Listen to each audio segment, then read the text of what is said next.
Daniel പ്രവചന പുസ്തകം 1-ാം അധ്യായം 4-ാമത്തെ വാക്യം. ദാനിയേൽ എന്ന യൗവനക്കാരൻ തൻ്റെ 16-ാമത്തെ വയസ്സിൽ യെരൂശലേമിൽ നിന്ന് നെബൂഖദ്നേസർ രാജാവിനാൽ പിടിച്ചുകൊണ്ടു പോകപ്പെട്ടവൻ. നല്ലൊരു യൗവനക്കാരനായ ദൈവമനുഷ്യൻ.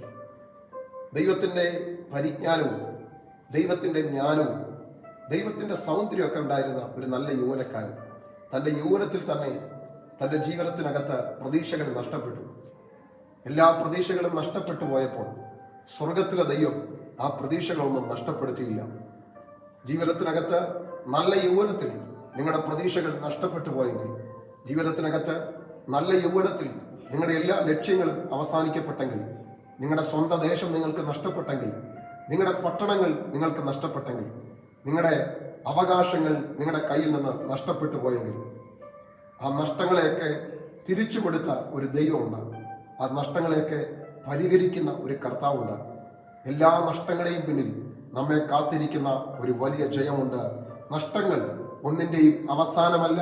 നഷ്ടങ്ങൾ ജീവിതം അവസാനിപ്പിക്കാനുള്ള മാർഗമല്ല. നഷ്ടങ്ങൾ ജീവിക്കാനുള്ള വഴിയാണ്. നഷ്ടപ്പെട്ടു പോയ ആരെങ്കിലും എന്നെ ഈ പകൽ ശ്രദ്ധിക്കുന്നുണ്ടെങ്കിൽ, നഷ്ടങ്ങൾ ഒന്നിൻ്റെയും അവസാനമല്ല. നിങ്ങളുടെ ജീവിതത്തിനകത്ത് നഷ്ടങ്ങളിൽ നിന്ന് ഒരു ജയം നിങ്ങളെ കാത്തിരിപ്പുണ്ട്.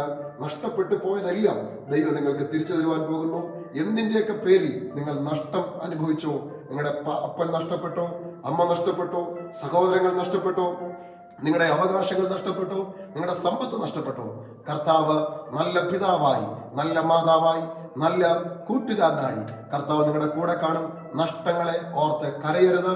ഈ പകൽ ധൈര്യമായി മുമ്പോട്ട് പോകുക. നഷ്ടങ്ങൾ ഒന്നിൻ്റെയും അവസാനമല്ല. നഷ്ടങ്ങളിൽ നിങ്ങൾ തിരിച്ചു വരാൻ സമയമായി.